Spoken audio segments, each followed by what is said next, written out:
బాలరాజు అయితే గుళ్ళో అర్చన చేపిస్తూ ఉంటాడు కావేరి పేరున. పేరు గోత్రం చెప్పండి నాయన అంటే కావేరి పేరు అవి చెప్తూ ఉంటాడు బాలరాజు. ఇక అటుగా అయితే రౌడీలు ఒక చిన్న పిల్లల్ని తీసుకెళ్ళడం చూసి కావేరి అయితే హెడ్సెట్స్ అవన్నీ వేసుకొని వాళ్ళని అయితే తరుముతూ ఉంటుంది.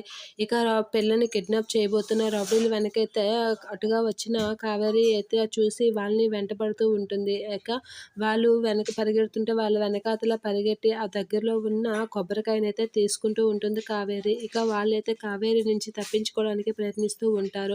అక్కడే ఉన్న కొబ్బరికాయని తీసుకొని ఆ రౌడీకి కొట్టేసరికి రౌడీ ఒకసారిగా పడిపోతూ ఉంటాడు. అలా పడిపోగానే రౌడీ అక్కడ తన చేతిలో ఉన్న పాపని విసిరేసరికి కావేరి అయితే పట్టుకుంటూ ఉంటుంది. అలా పట్టుకున్న పాపనైతే కావేరి వాళ్ళ అమ్మాయికి ఇచ్చేసి హ్యాపీగా ఫీల్ అవుతూ ఉంటుంది. ఇక వాళ్ళ అమ్మ అయితే ఆ పాపని కాపాడినందుకు థ్యాంక్స్ చెప్తూ ఉంటుంది కావేరికి. ఇక అటుగా వచ్చిన చిన్ని వాళ్ళైతే కావేరిని చూసి ఒకసారిగా చిన్ని షాక్ అవుతూ ఉంటుంది. అమ్మ అమ్మ అనైతే కేక వేస్తూ ఉంటుంది. అలా కేక వేయగానే ఒకసారిగా ఏంటయిందమ్మా అని చెప్పి అంటూ ఉంటాడు. అలా అనగానే చిన్ని అయితే బాబాయ్ మామయ్య కావేరి అమ్మ ఉంది అమ్మ అని గట్టిగా అంటూ ఉంటుంది. సత్యం అయితే షాక్ అవుతూ ఉంటాడు.